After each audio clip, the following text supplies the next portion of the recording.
Mes parents m'ont fait payer 200 000 € pour la maison de famille, puis l'ont vendue et ont donné la totalité des 1,8 million € à ma sœur. Je m'appelle Tori Fairfax, et j'ai 34 ans. Il y a 3 semaines, mes parents ont vendu notre maison de famille pour 1,8 million €, la même maison à laquelle j'avais contribué à hauteur de 200 000 € 12 ans plus tôt, et ils ont remis chaque euro à ma sœur. Quand j'ai demandé ma part, la réponse de ma mère a été simple, « Sois heureuse pour le nouveau départ de ta sœur. » 200 000 €. L'intégralité de mon héritage de ma grand-mère. Disparu. Juste comme ça. Mais voici ce sur quoi ils n'avaient pas compté, j'ai gardé les documents.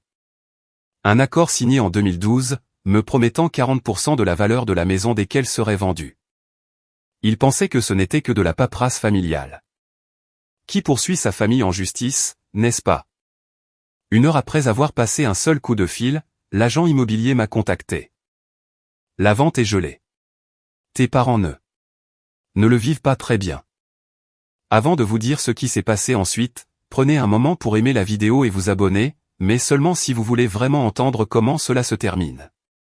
Laissez un commentaire pour me dire d'où vous regardez cette vidéo, et quelle heure il est chez vous. J'aimerais beaucoup savoir. Pour comprendre pourquoi je possédais ce document, et pourquoi mes parents avaient oublié son existence, je dois vous ramener à l'été 2012, quand j'avais 22 ans et que je croyais encore que la famille ne trahirait jamais les siens. En grandissant à Portland, dans l'Oregon, j'ai toujours été celle sur qui on pouvait compter. Ma sœur Meredith a 4 ans de plus que moi. C'était celle qui peinait à l'école, qui changeait de spécialisation à l'université, et qui a abandonné 2 fois avant d'obtenir enfin un diplôme en communication qu'elle n'a jamais utilisé.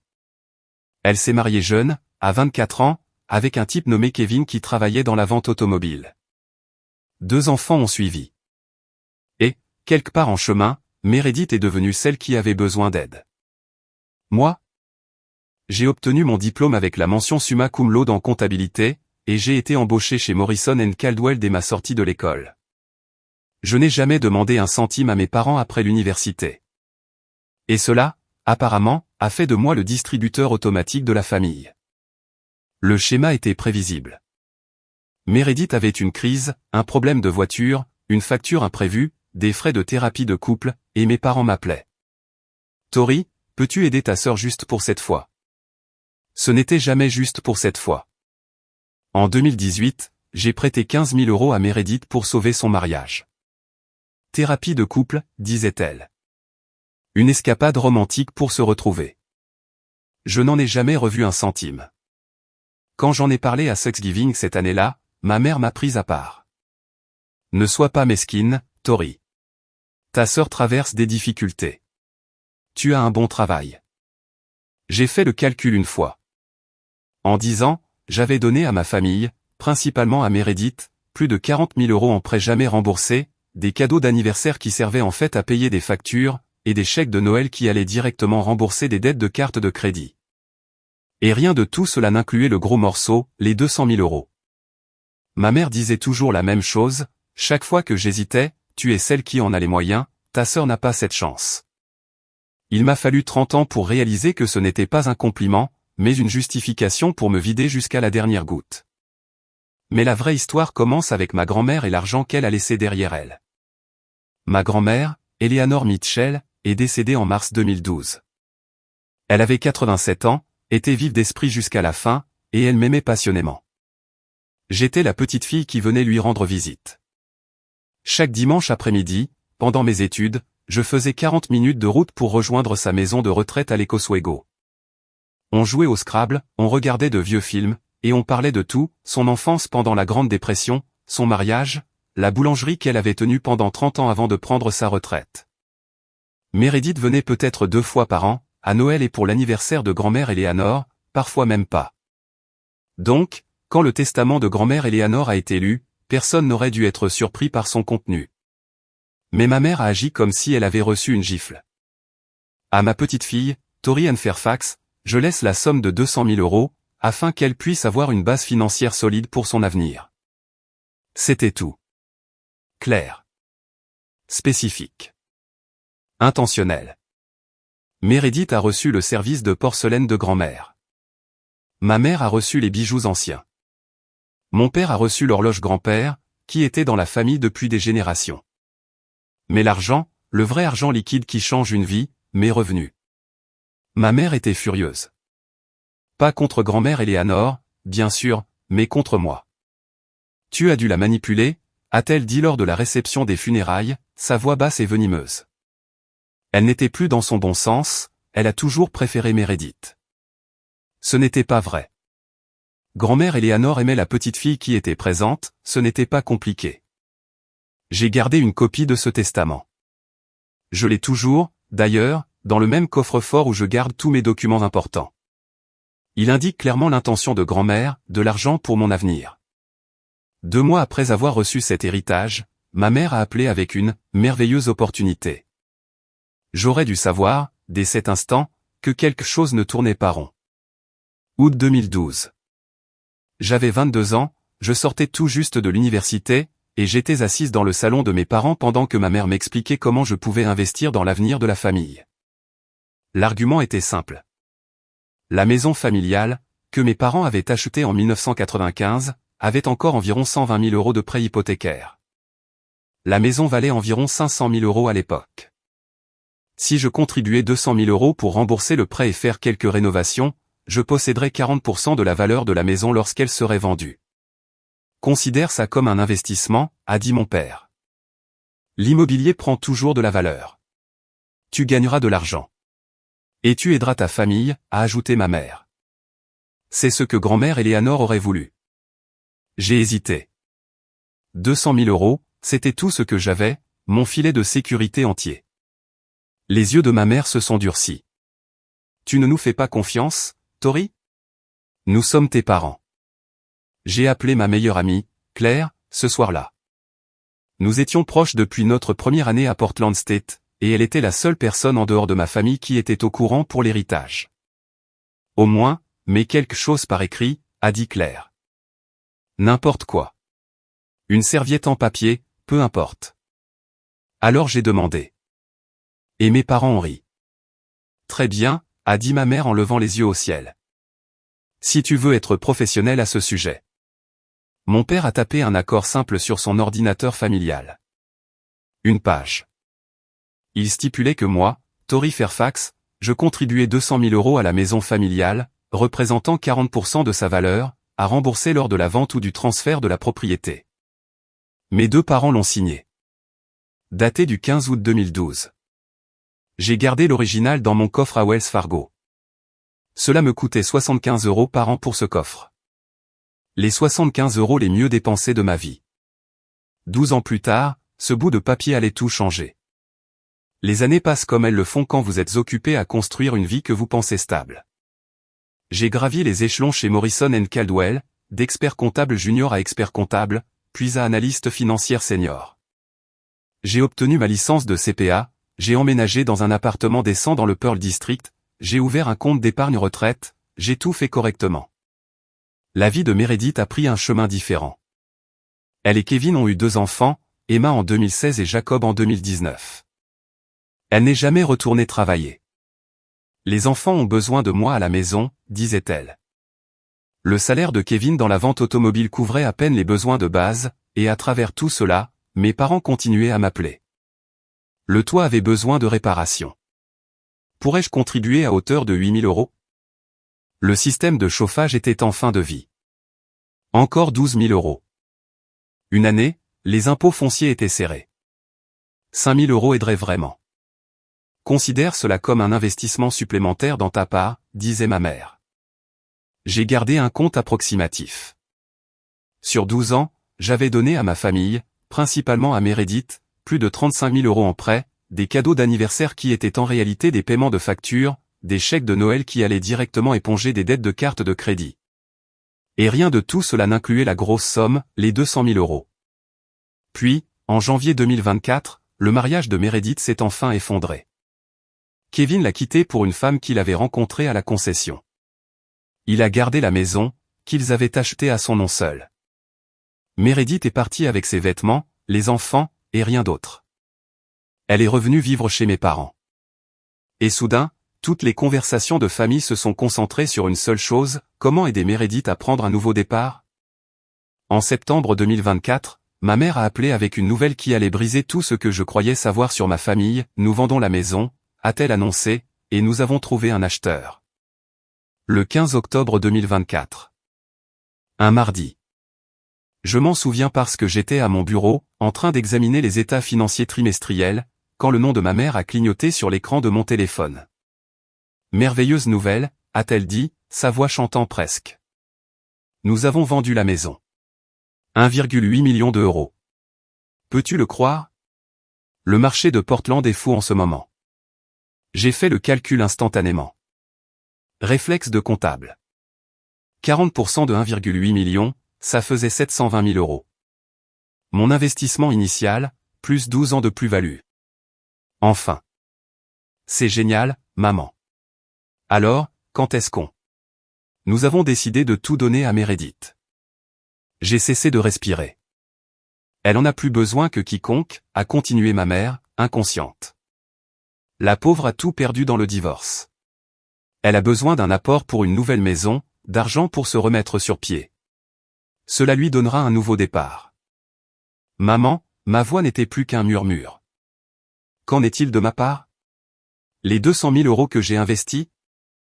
Silence. Puis, sur un ton que je n'avais jamais entendu auparavant, froid, méprisant, définitif, c'était ta contribution à la famille, Tori. Ton investissement en nous. Tu as bien réussi ta vie. Tu as une carrière. Un appartement. Meredith n'a rien. Mais nous avions un accord. Papa l'a tapé. Vous avez tous les deux signé. Ce n'était que de la paperasse familiale. Elle a carrément ri. Personne ne va te tenir rigueur de ça. Nous sommes une famille, pas des partenaires commerciaux. J'ai serré mon téléphone si fort que ma main me faisait mal. Sois heureuse pour ta sœur, a dit ma mère. Elle a une seconde chance dans la vie. C'est ce qui compte. Elle a raccroché avant que je ne puisse répondre.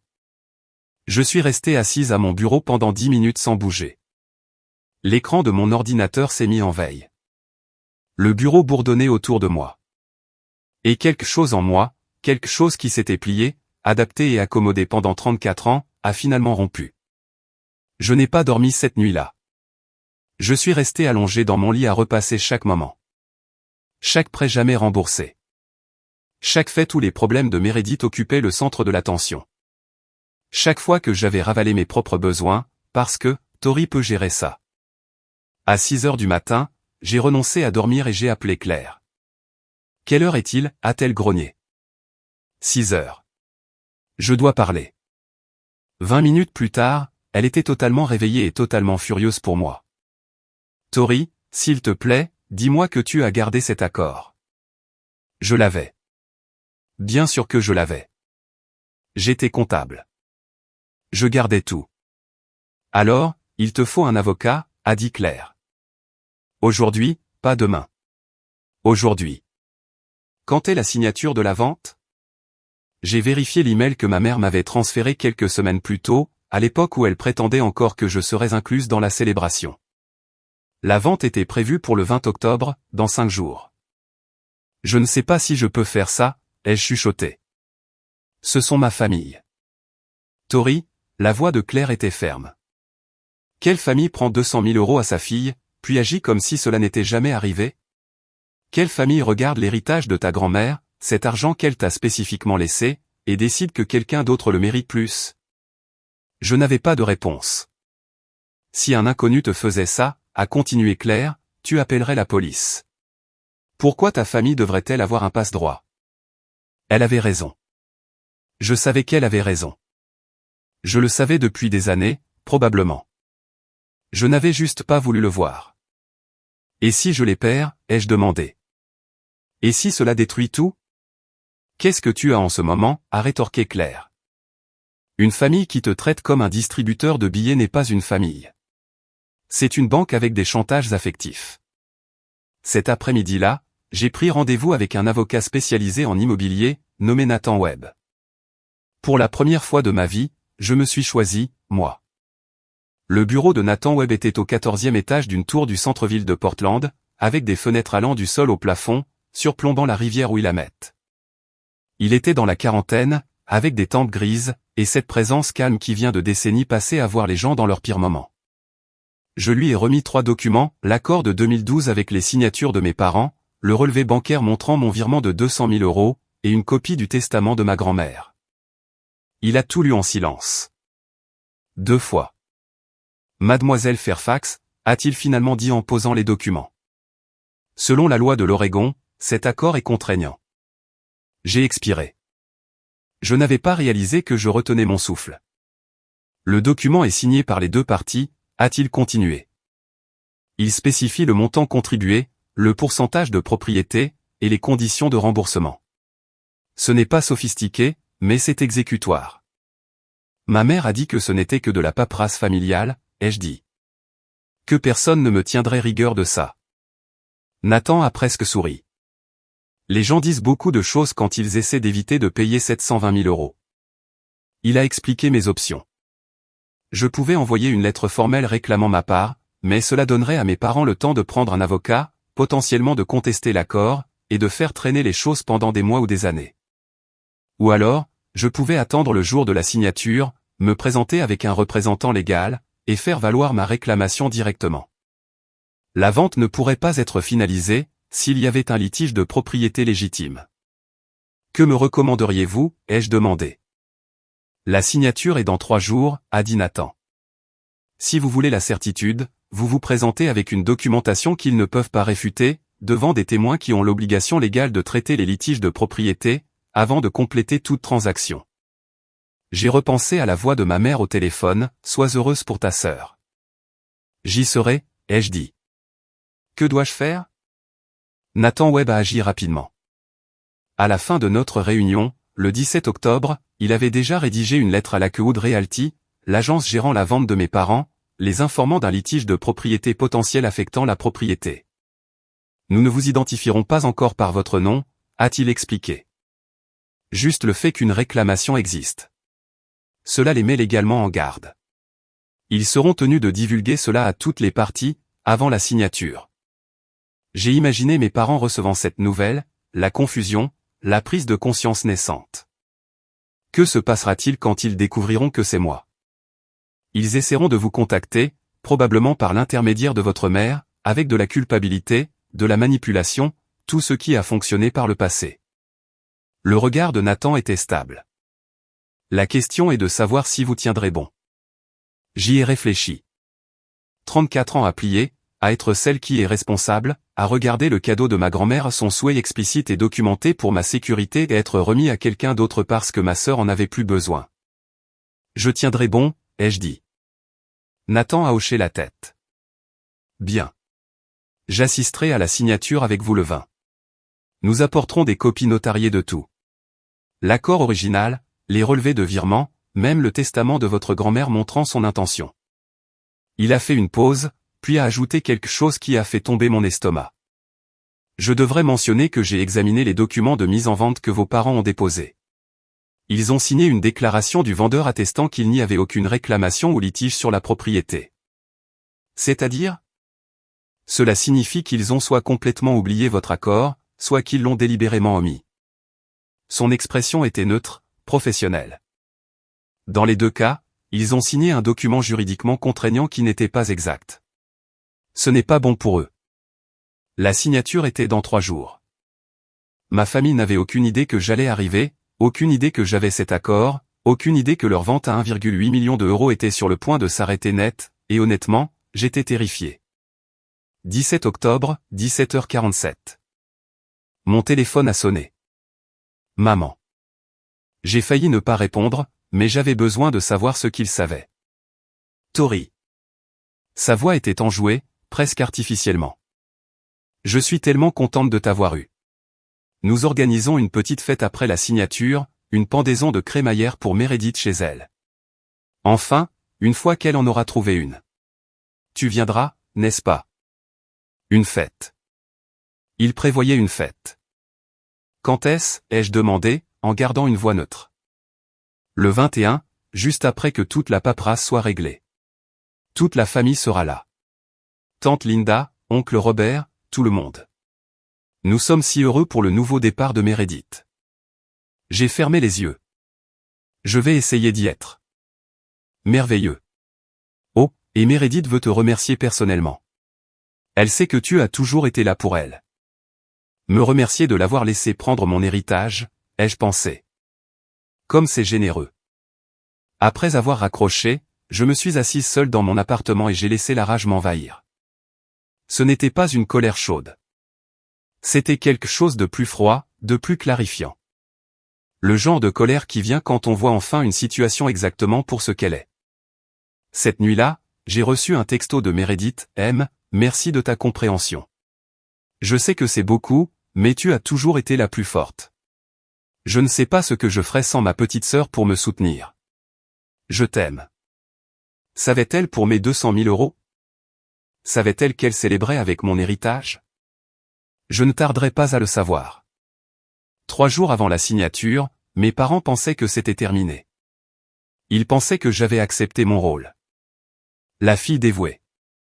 Le distributeur automatique de la famille. Celle qui pliait toujours.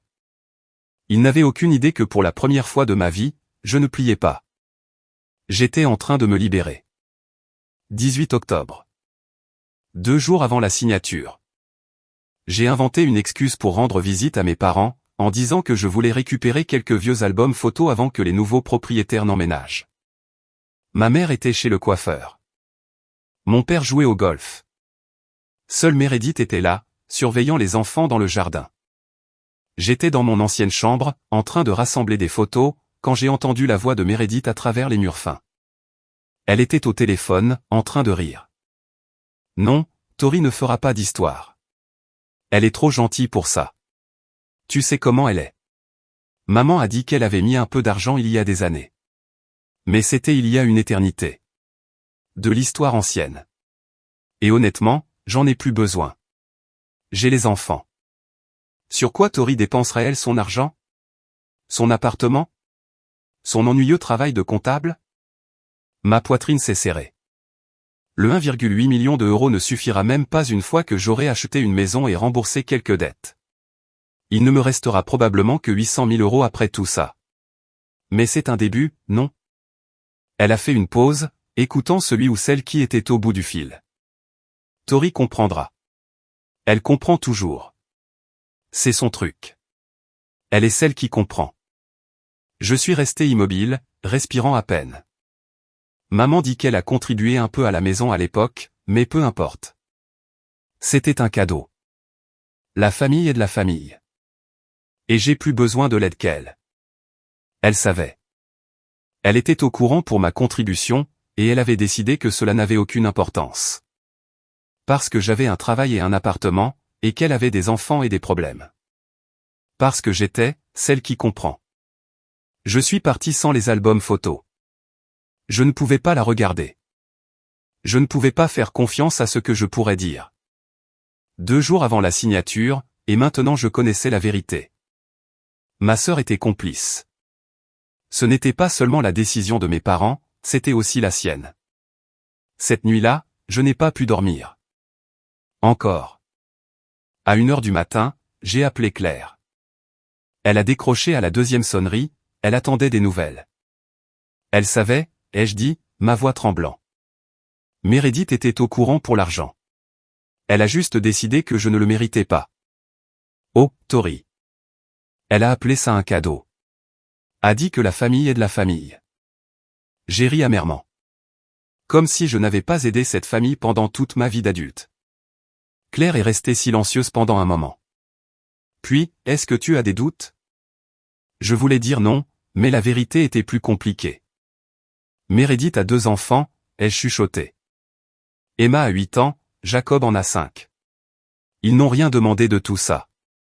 Et si je leur faisais du mal? Stop, la voix de Claire était ferme. Tu ne prends rien à ces enfants. Tu prends ce qui t'appartient légalement. Ce que ta grand-mère t'a explicitement laissé. Si Meredith ne peut pas élever ses enfants sans ton héritage volé, c'est son problème à résoudre, pas le tien. Mais tout le monde va me détester. Mes parents, Meredith, les tantes et les oncles. Je serai la méchante. Alors laisse-les te détester avec leurs opinions erronées, pendant que tu auras tes 720 000 euros et ton respect de toi-même, soupira Claire. Tori, tu as passé toute ta vie à être la bonne fille. Où cela t'a-t-il mené? Je n'ai pas répondu, car nous savions toutes les deux. Si tu ne te défends pas maintenant, a continué Claire, qui le fera? Ta mère? C'est elle qui te vole. Ton père? Il fait juste ce qu'elle dit. Meredith? Elle célèbre littéralement avec ton argent. Elle avait raison.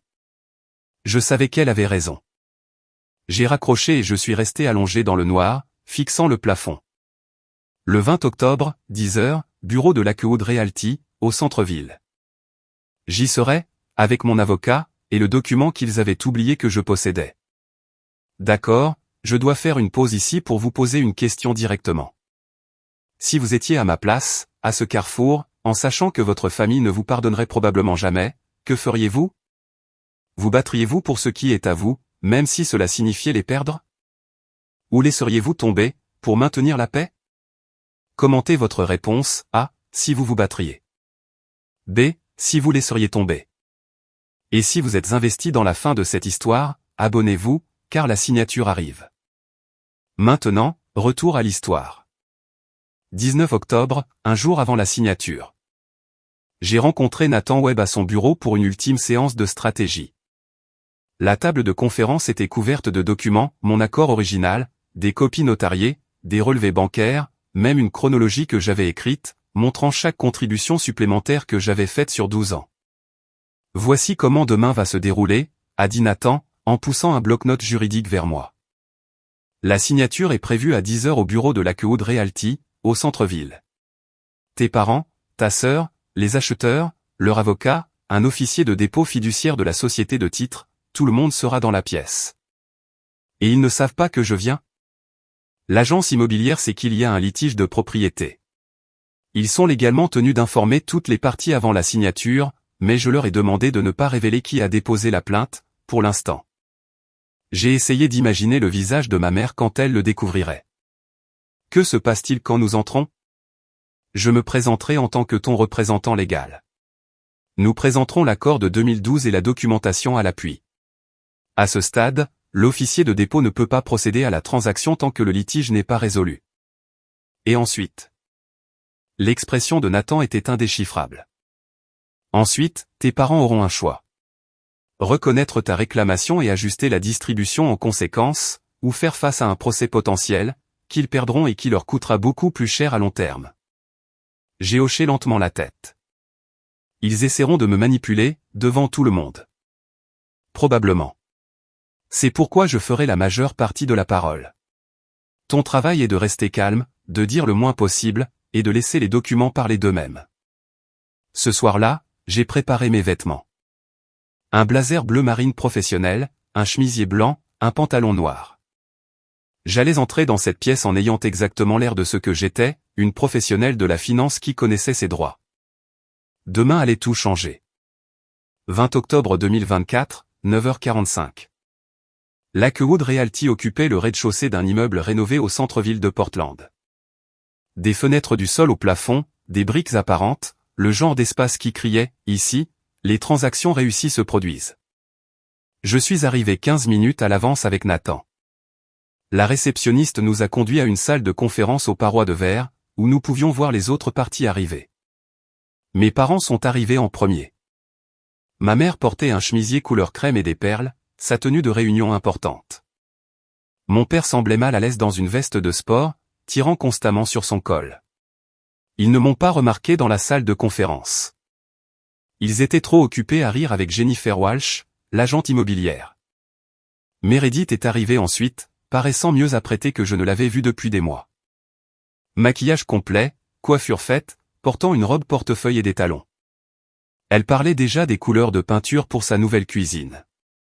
Puis les acheteurs, David et Linda Morrison, un couple dans la soixantaine cherchant à réduire leur logement.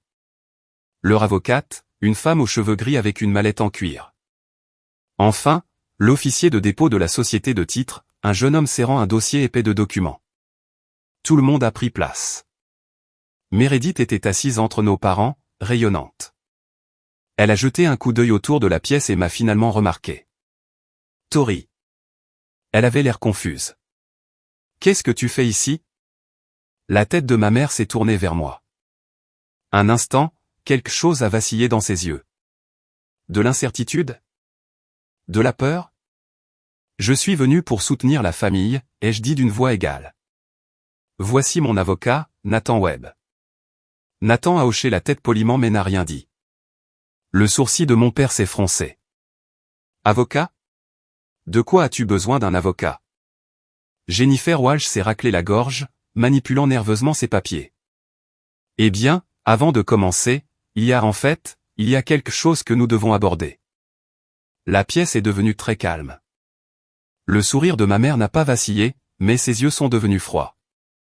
Jennifer Walsh avait l'air de préférer être n'importe où ailleurs. Nous avons reçu une notification il y a 2 jours concernant un litige de propriété potentiel impliquant cette propriété, a-t-elle déclaré, ses yeux évitant soigneusement ma mère. Nous sommes légalement tenus de répondre à de telles réclamations, avant de pouvoir procéder à la transaction.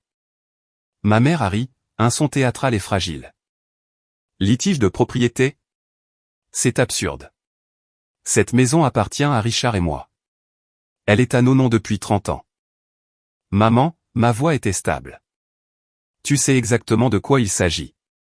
David Morrison, l'acheteur, a bougé mal à l'aise. De quel genre de litige parle-t-on ici? Jennifer a ouvert la bouche, mais Nathan a parlé le premier. J'aimerais clarifier la situation. Il s'est levé, captant l'attention de la pièce. Ma cliente, Tori Fairfax, a contribué 200 000 € à cette propriété en août 2012. En échange, elle a reçu la promesse de 40% de la valeur de la maison lors de toute vente future. C'est ridicule, a lancé ma mère. Il n'y a pas, si, il y en a un. Nathan a placé un document sur la table. Un accord écrit, signé par Richard et Diane Fairfax le 15 août 2012. J'ai l'original et des copies notariées pour toutes les personnes présentes. Il a fait glisser des copies sur la table. J'ai regardé mon père en prendre une, son visage se vidant de sa couleur. Il se souvenait. Bien sûr qu'il se souvenait. C'est lui qui l'avait tapé. La copie de ma mère est restée intacte devant elle. En plus de l'accord, a continué Nathan, nous avons des relevés bancaires confirmant un virement de 200 000 € depuis le compte personnel de mademoiselle Fairfax, vers celui de monsieur et madame Fairfax, le 18 août 2012. Le moment et le montant correspondent exactement à l'accord. Linda Morrison s'est tournée vers son mari. David, je ne pense pas que nous devrions. Personne ne signe rien tant que ce n'est pas résolu, a dit Jennifer rapidement. Nous ne pouvons pas signer avec une réclamation de propriété non résolue. Ma mère m'a enfin regardé. La froideur de ses yeux s'était transformée en quelque chose de plus sombre. Le silence s'était étiré comme un élastique sur le point de rompre. Nathan est resté debout, sa voix calme et professionnelle. L'accord est clair. Mademoiselle Fairfax a droit à 40% du prix de vente. Cela représente 720 000 €. La bouche de Meredith est restée grande ouverte. 720 000 €? Tu nous poursuis en justice. Je ne poursuis personne. J'ai croisé son regard. Je demande ce qui m'a été promis, ce qui m'est légalement dû. C'est de la folie. Le sang-froid de ma mère s'est brisé. C'était de l'argent de famille. Tu aidais pour le prêt hypothécaire. Je faisais un investissement, ai-je corrigé, et j'ai le document qui le prouve, avec ta signature, et celle de papa. Mon père n'avait pas dit un mot. Il fixait l'accord, le visage livide. Diane, je me souviens de ça. Je l'ai tapé moi-même. Richard, ne. Elle avait raison de demander cela par écrit, a-t-il continué, presque pour lui-même. Je pensais que c'était idiot à l'époque, mais elle avait raison. Jennifer Walsh a pris la parole, sur un ton soigneusement neutre. Monsieur et madame Fairfax, c'est la première fois que je vois ce document. Il n'a pas été divulgué dans les documents de votre vendeur. Parce que ça n'a pas d'importance, la voix de ma mère s'est élevée. C'était juste quelque chose que nous avons fait pour la tranquillité d'esprit de Tori. Personne ne prend ses affaires de famille au sérieux. Les sourcils de Nathan se sont légèrement haussés. Les tribunaux de l'Oregon-ci, madame Fairfax. Ce document répond à toutes les exigences légales pour un contrat exécutoire. Votre fille a une réclamation de propriété légitime. David Morrison s'est écarté de la table. Jennifer, nous ne sommes pas à l'aise de continuer tant que cela n'est pas réglé. C'est exactement le genre de choses dont nous nous inquiétions. Je comprends parfaitement, a dit Jennifer. Nous devrons suspendre la signature jusqu'à ce que le litige soit résolu. Suspendre, pas annuler, mais c'était assez proche. J'ai regardé le visage de ma mère passer par des émotions, choc, fureur, incrédulité, et sous tout cela, quelque chose que je n'avais jamais vu auparavant, la peur. Ma mère n'en avait pas fini. Tu fais ça pour l'argent? Elle s'est penchée par-dessus la table, sa voix se brisant. Ta propre famille? Les gens qui t'ont élevé, qui ont tout sacrifié pour toi, et tu nous traites comme des étrangers. Vous avez traité mes 200 000 € comme s'ils n'existaient pas, ai-je répondu. Vous avez décidé de tout donner à Meredith sans même me dire que la maison était à vendre. Parce que tu n'en as pas besoin. Regarde-toi, tu as une carrière, un appartement, une vie. Meredith n'a rien. Meredith a 2 parents qui ont répondu à tous ses besoins depuis 38 ans. Ma voix était stable, même si mon cœur battait la chamade. J'ai un document prouvant que l'on me doit 720 000 €. Ce sont des sortes d'avoirs différentes. Meredith a éclaté en sanglots. Comment peux-tu me faire ça? À mes enfants? Je viens de divorcer, Tori. Je n'ai rien. Tu as 1,8 million € sur cette table, a déclaré Nathan calmement. Moins la part légitime de ma cliente, il vous reste un 0,80000 €. Ce n'est rien, selon aucun critère raisonnable. Ma mère s'est tournée vers Nathan. Cela ne vous regarde pas. C'est une affaire de famille. Cela est devenu mon affaire, quand votre fille m'a retenu pour protéger ses intérêts légaux. Le ton de Nathan n'a jamais faibli. Intérêt que vous avez clairement tenté de contourner. David Morrison s'est levé. Nous ne signons pas aujourd'hui. Jennifer, appelez-nous quand cela sera résolu. Lui et sa femme sont partis sans un mot de plus. Leur avocate a suivi, faisant une pause à la porte. Vous auriez dû divulguer cela, monsieur et madame Fairfax. Vous pourriez avoir une exposition au-delà de cette seule vente. Ma mère s'est tournée vers moi, ses yeux mouillés de larmes qui pouvaient être réelles ou être de la comédie. Tu as tout gâché. J'espère que tu es heureuse. Je ne suis pas heureuse, ai-je dit calmement, mais je ne suis plus en train de me faire voler. La salle de conférence se vidait. Les acheteurs étaient partis. L'officier de dépôt rangeait ses documents intacts. Mais ma famille restait là, à m'encercler comme si j'avais commis un crime. Meredith m'a attrapé par le bras. Sais-tu ce que tu as fait? Mes enfants ont besoin de cet argent. Ta nièce et ton neveu. Tu ne te soucies pas d'eux du tout? J'ai libéré mon bras. Emma et Jacob méritent un avenir stable, mais ils ne devraient pas être construits sur de l'argent volé à leur tante. Volé?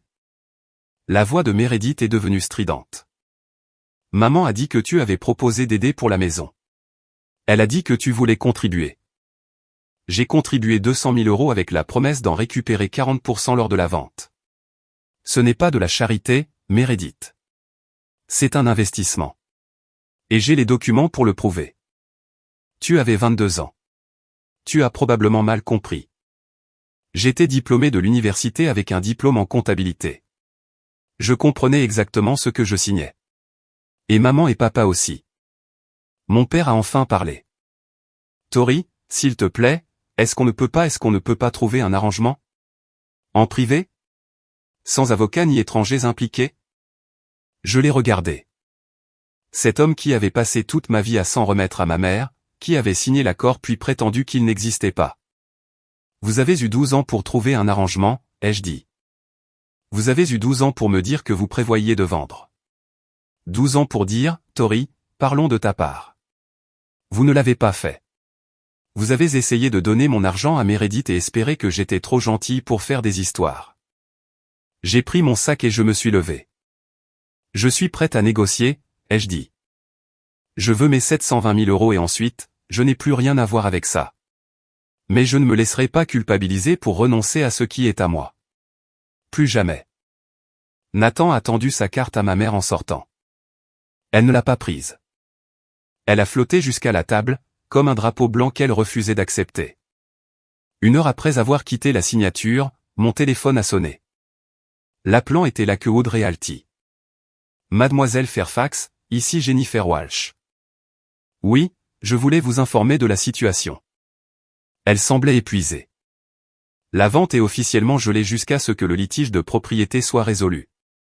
Les acheteurs hésitent logiquement à poursuivre. Je comprends. Vos parents ne le vivent pas très bien.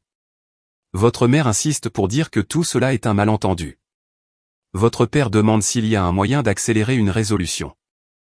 Il y en a un, ai-je dit. Ils peuvent reconnaître ma réclamation de 40% et ajuster le paiement en conséquence. Jennifer a fait une pause. Je fais ce travail depuis 15 ans, mademoiselle Fairfax. J'ai vu beaucoup de conflits familiaux à propos de l'immobilier, mais je dois dire que je n'ai jamais vu personne oublier de divulguer une contribution de 200 000 € d'un membre de la famille. Pensez-vous qu'ils aient oublié? Une autre pause. Je pense qu'ils espéraient que personne ne poserait jamais la question. J'ai réfléchi à cela. 12 ans à espérer que je n'exercerais jamais mes droits. 12 ans à parier sur mon silence, ma conformité, mon besoin pathologique de maintenir la paix. Mademoiselle Walsh, puis-je vous demander quelque chose? Bien sûr. Selon votre opinion professionnelle, pas légalement, juste personnellement, auriez-vous signé cette déclaration du vendeur, attestant qu'il n'y avait aucune réclamation de propriété? Elle est restée silencieuse pendant un long moment. Non, a-t-elle finalement dit. Je ne l'aurais pas fait, parce que ce n'est pas juste un oubli, mademoiselle Fairfax. C'est un choix. Mes parents avaient choisi de m'effacer, de prétendre que ma contribution n'existait pas, de signer des documents juridiques disant que personne d'autre n'avait de droit sur leur propriété. Ils avaient fait leur choix. Maintenant, je faisais le mien. Je demanderai à mon avocat de vous contacter demain, pour discuter des prochaines étapes, ai-je dit. Merci de votre appel. L'offensive de la culpabilité a commencé le soir même. Ma mère a appelé à 18h47. Sa voix s'était transformée, passant de la froide fureur de la salle de conférence, à quelque chose de plus doux, blessé, maternel, le cœur brisé. Tori, a-t-elle soupiré mon nom. Je n'arrive pas à croire que ça en soit arrivé là. Moi non plus. Je t'ai mieux élevé que ça. Je t'ai appris que la famille passe avant tout. Que nous nous soutenons les uns les autres. Sa voix s'est brisée artistiquement. Et maintenant, tu nous traites comme des criminels. Je vous traite comme des gens qui ont signé un contrat, puis prétendu qu'il n'existait pas. Ce contrat était une formalité. Nous n'avons jamais voulu. Alors pourquoi l'avez-vous signé? Silence. Tu avais un choix, maman. Quand vous avez décidé de vendre, vous auriez pu m'appeler. Vous auriez pu dire, Tori, tu te souviens de cet accord? Parlons de la façon de l'honorer. Au lieu de cela, vous avez essayé de tout donner à Meredith et espéré que je ne le remarquerais pas. Ta sœur en a plus besoin. Ce n'est pas à toi de décider. Pas avec mon argent. Son ton a changé de nouveau, plus dur, menaçant. Si tu vas au bout de ça, je dirai à tout le monde, toute la famille saura quel genre de fille tu es vraiment, une fille gourmande, égoïste. Dis-leur. Je l'ai coupé. Et je leur montrerai le document, avec ta signature, daté de 2012. Je leur expliquerai que vous avez pris 200 000 € à votre propre fille, puis essayé de les donner à votre autre fille, parce qu'elle en avait plus besoin.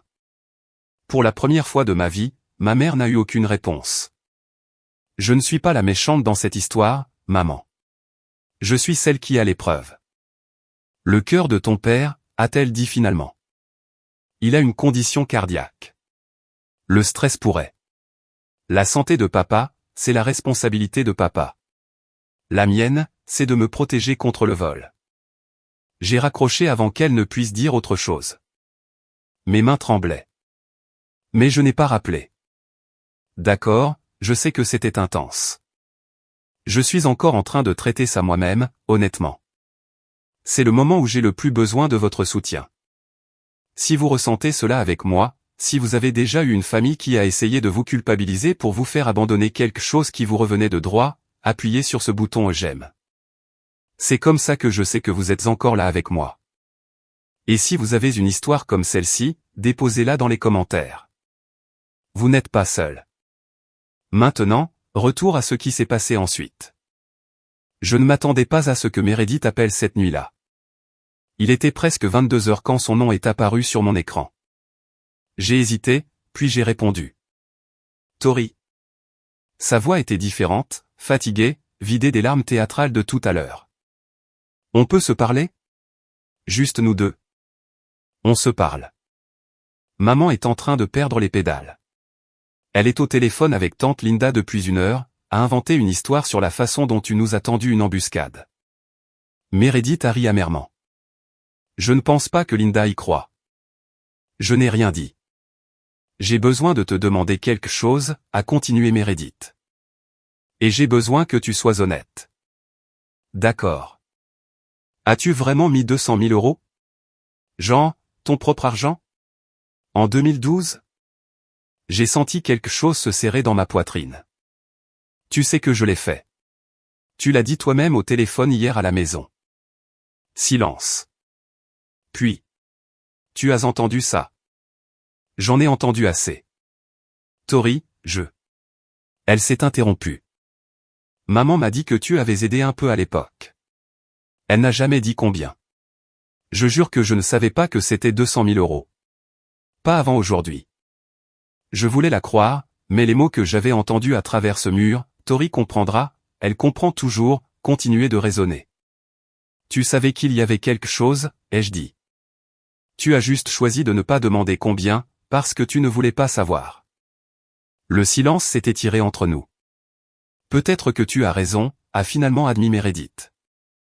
Peut-être que je ne voulais pas savoir, parce que si j'avais su, j'aurais dû y penser, et c'était plus facile de ne pas le faire. Ce n'est pas à moi de résoudre ce problème, Meredith. Je sais, sa voix s'est brisée. Je sais que j'ai été l'enfant à problème, celle que tout le monde devait sauver. Je sais que tu m'en as voulu pendant des années. Je ne t'en voulais pas. J'en voulais au fait d'être invisible, pendant que tu avais tout. C'est juste, a-t-elle chuchoté. C'est vraiment juste. 22 octobre, 2 jours après la signature manquée, Nathan Webb a appelé avec une mise à jour. Les acheteurs, David et Linda Morrison, avaient officiellement lancé un ultimatum, résoudre le litige de propriété dans les 7 jours, où ils retireraient leur offre et exigeraient le remboursement de leur dépôt de garantie de 90 000 euros. S'ils se retirent, a expliqué Nathan, vos parents font face à 2 problèmes. D'abord, ils perdent un acheteur garanti dans un marché qui se refroidit déjà. Ensuite, ils pourraient avoir une exposition légale pour fausse déclaration sur la déclaration du vendeur. Fausse déclaration? Ils ont signé un document déclarant qu'il n'y avait aucune réclamation de propriété sur le bien. Ce n'était pas exact. L'avocat des Morrison a déjà envoyé une lettre suggérant qu'il pourrait demander des dommages-intérêts. J'ai assimilé cela. Mes parents s'étaient mis dans un coin, et je n'avais même rien fait, si ce n'est me présenter avec la vérité. Que pensez-vous qu'ils vont faire, ai-je demandé. Je pense qu'ils vont réaliser qu'ils n'ont aucun levier.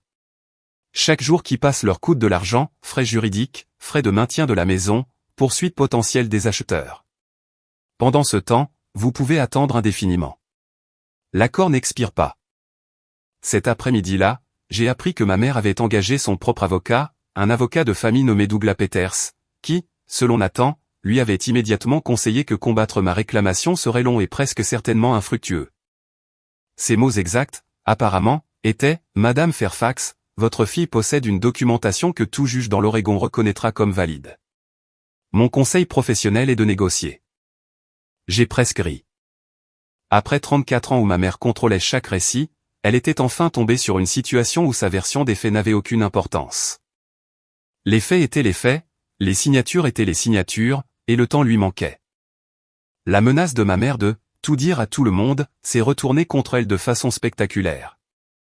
Le 23 octobre, elle avait appelé tous les parents qu'elle pouvait atteindre, tante Linda, oncle Robert, des cousins à qui je n'avais pas parlé depuis des années, en inventant une histoire sur sa fille ingrate qui bloquait la vente d'une maison de famille à cause d'une histoire ancienne. Ce sur quoi elle n'avait pas compté, c'était que j'envoie un email groupé le même jour. Objet, clarification sur le litige immobilier Fairfax. J'ai fait simple. Joint l'accord de 2012 avec les 2 signatures. Les relevés bancaires montrant mon virement de 200 000 euros. Une brève explication, j'ai contribué cet argent avec une promesse documentée de 40% de propriété. Quand la maison a été vendue, ma part devait être donnée à ma sœur. Je demande ce qui m'a été promis. Les réponses sont arrivées vite. Tante Linda, la sœur de ma mère, m'a appelé ce soir-là. Tori, ma chérie. Je te crois. Sa voix était chaleureuse, stable. Ta mère. Elle a fait quelque chose de similaire quand nous avons réglé la succession de ta grand-mère. Elle a essayé de réclamer des choses qui n'étaient pas à elle. Je sais de quoi elle est capable. Elle a fait ça? Elle voulait les bijoux de maman et l'argent que tu avais reçu. Elle disait que c'était injuste que tu hérites plus que Meredith. J'ai dû menacer de faire intervenir des avocats avant qu'elle ne recule. Je ne le savais pas. Pendant des années, j'avais pensé que j'étais la seule à voir ma mère clairement. Oncle Robert a appelé ensuite, le frère de mon père. Ton père m'a appelé, me demandant de te faire entendre raison. Je lui ai dit que j'avais vu les documents, et que la seule personne qui avait besoin qu'on lui fasse entendre raison, c'était lui. Le récit familial était en train de changer.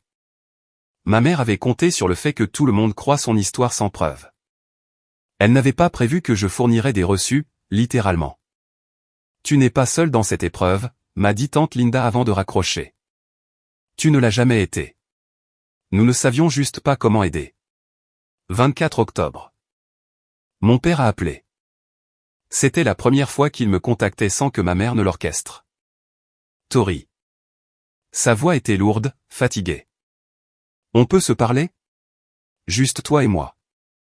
Je conduisais pour rentrer du travail, le trafic du soir de Portland rampant autour de moi. Je me suis garé sur un parking et j'ai coupé le moteur. Je t'écoute. Je te dois des excuses. Il a fait une pause et je l'ai entendu prendre une respiration tremblante. Je te dois beaucoup d'excuses. Mais celle-ci tout particulièrement. J'ai attendu. J'ai signé ce papier en 2012. Je l'ai tapé moi-même. Je me souviens l'avoir fait. Sa voix s'est brisée. Et puis j'ai laissé ta mère me convaincre que cela n'avait pas d'importance. Que tu ne le ferais pas. Que tu suivrais juste le mouvement. Pourquoi, papa? La question que j'avais retenue pendant des mois a finalement jailli. Pourquoi l'as-tu laissé faire ça? Parce que je suis un lâche, Tori. L'aveu est resté suspendu entre nous. Ta mère est. Elle est beaucoup de choses. Elle a des opinions fortes. Et quelque part en chemin, j'ai appris qu'il était plus facile d'être d'accord avec elle que de se battre. Même quand elle avait tort. Même quand je savais qu'elle avait tort. Ce n'est pas un lâche, papa. C'est un collaborateur. Il a fait un bruit qui aurait pu être un sanglot. Tu as raison. Tu as tout à fait raison. J'ai passé 35 ans de mariage à prendre le chemin facile, et mes filles en ont payé le prix. Que dis-tu? Je dis que je vais faire en sorte que tu récupères ton argent.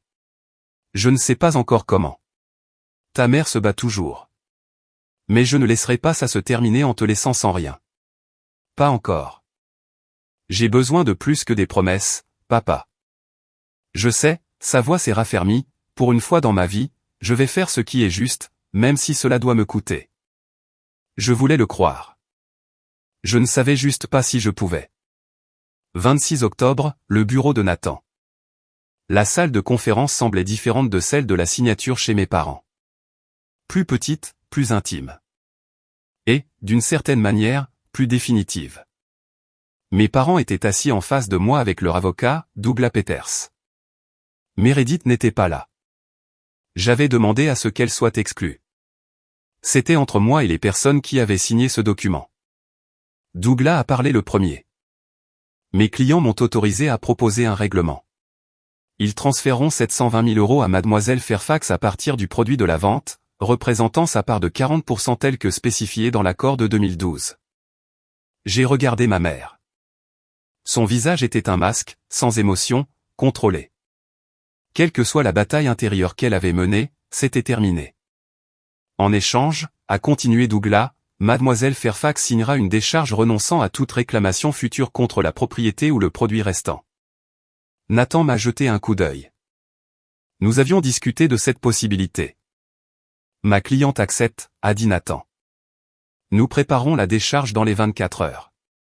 Les 720 000 € devraient être transférés dans les 3 jours ouvrables suivant la finalisation de la vente. Mon père a hoché la tête. Ma mère n'a pas bougé. Il y a une chose de plus, ai-je dit. Tout le monde m'a regardé. Je veux que vous reconnaissiez tous les deux, ici, devant nos avocats, que cet argent a toujours été le mien. Que l'accord était valide. Que ce que vous avez essayé de faire était mal.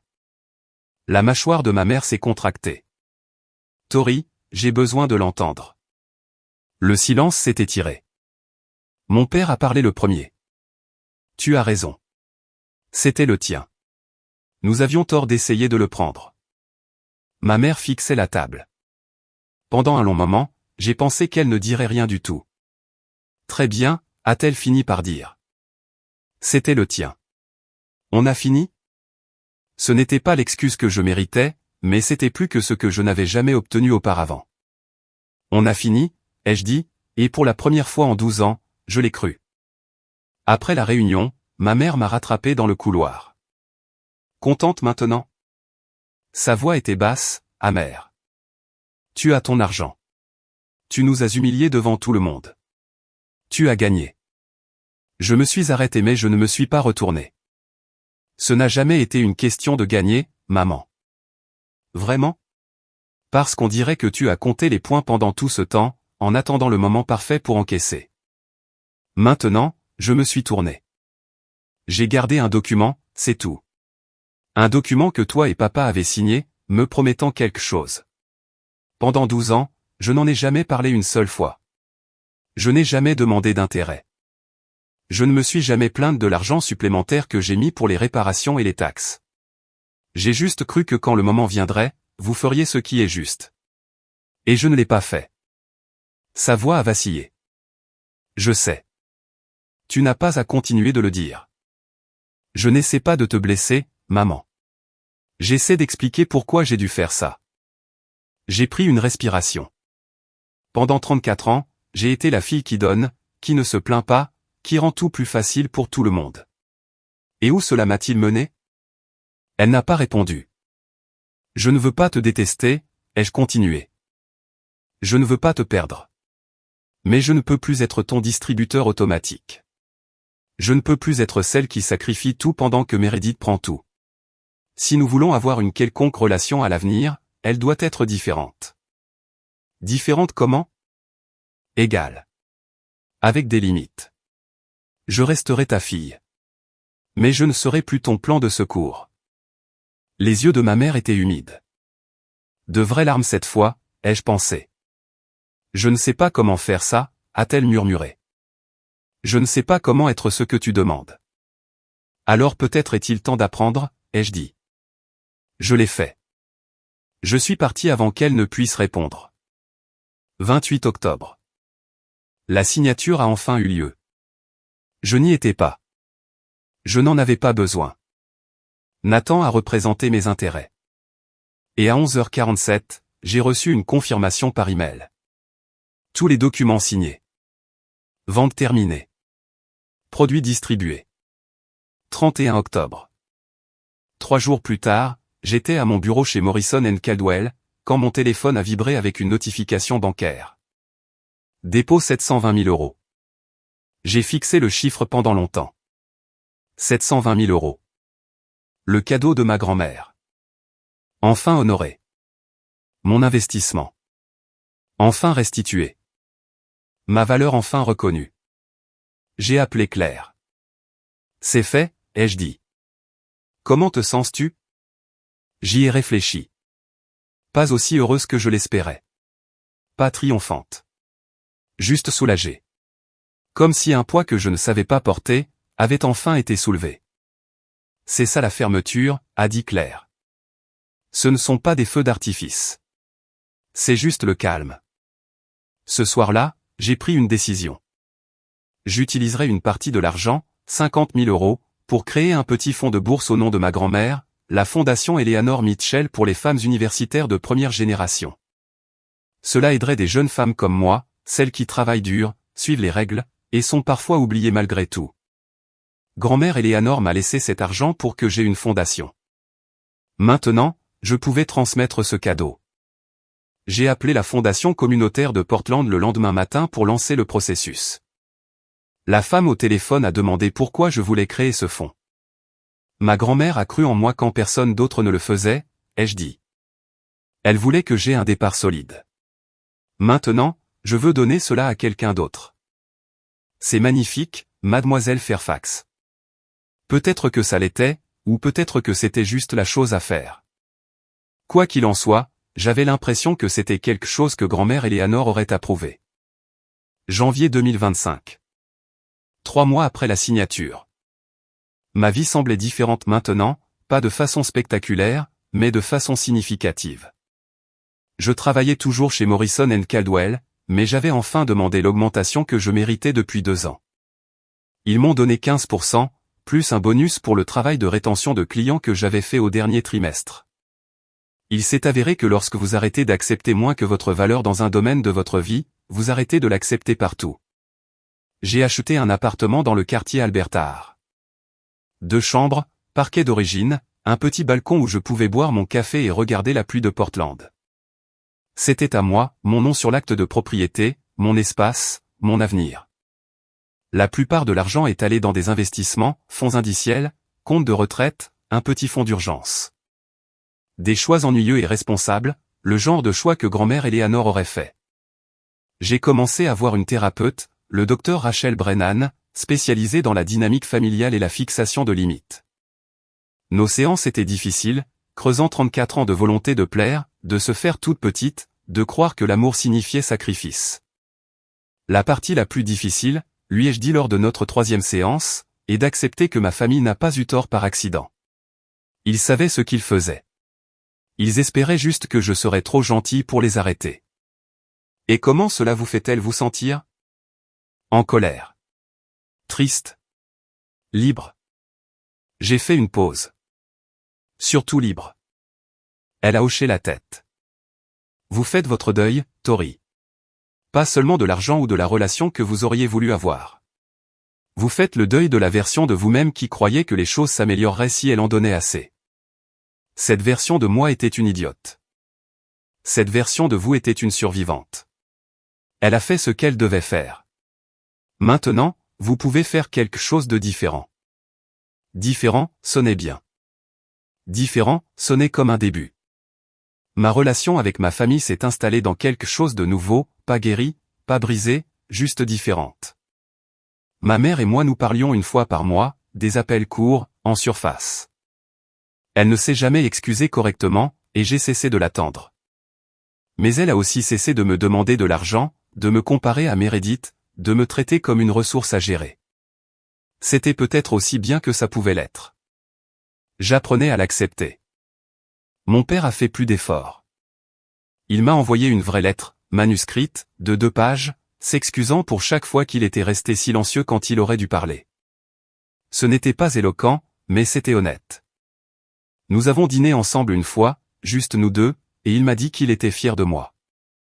J'aurais dû le dire plus souvent, a-t-il admis en buvant son café. J'aurais dû le dire chaque jour. Tu peux commencer maintenant, lui ai-je dit.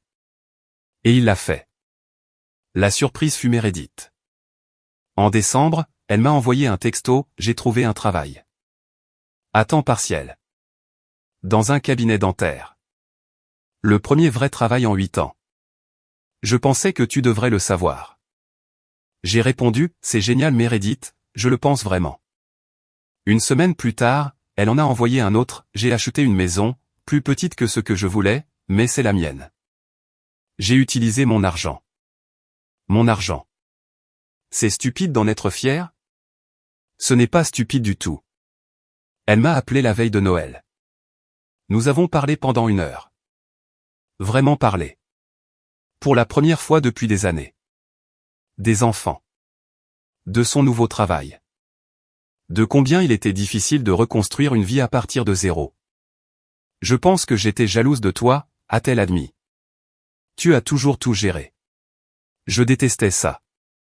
Je ne gérais pas tout. J'étais juste meilleur pour le cacher. Peut-être que nous sommes plus semblables que je ne le pensais. Peut-être que nous le sommes. Je suis assise dans mon nouvel appartement alors que je vous raconte cette histoire. C'est un mardi soir. La pluie tapote contre la fenêtre, et les lumières de la ville brillent à travers le brouillard. Sur mon mur, dans un cadre noir simple, se trouve l'accord de 2012. 2 signatures, une promesse. Le bout de papier qui a tout changé. Les gens me demandent parfois si ça en valait la peine. Le stress, le conflit, les mois de tension familiale. Si je le refaisais, la réponse est oui, à chaque fois. Pas à cause de l'argent, bien que 720 000 € n'aient certainement pas fait de mal, mais à cause de ce que la bataille m'a appris. Pendant 34 ans, j'ai cru qu'être une bonne fille signifiait dire oui, signifiait donner, signifiait m'effacer pour que les autres puissent prendre plus de place. Je pensais que si j'étais assez patiente, assez gentille, assez compréhensive, ma famille finirait par me voir, me valoriser, me choisir. Ils ne l'ont pas fait, ils ne l'auraient jamais fait. Parce que je leur ai appris à ne pas le faire. Le document n'a pas seulement sauvé mon héritage, il m'a sauvé, moi. C'était la preuve que j'avais de la valeur, que mes contributions comptaient, que je méritais d'être protégée, même si je devais être celle qui s'en occupait. Si vous regardez ceci et que vous êtes dans une situation similaire, si vous êtes exploité par des gens qui devraient vous aimer, entendez ceci quand je le dis, gardez des archives. Gardez des reçus. Gardez la preuve de chaque accord, de chaque promesse, de chaque contribution. Et plus important encore, croyez que vous valez la peine qu'on se batte pour vous. Je n'ai pas gagné parce que j'avais 720 000 €. J'ai gagné parce que j'ai enfin choisi de me choisir, moi. C'est le vrai héritage que ma grand-mère m'a laissé. Non pas seulement l'argent, mais la connaissance que je mérite de prendre ma place, d'avoir des limites, d'être vu.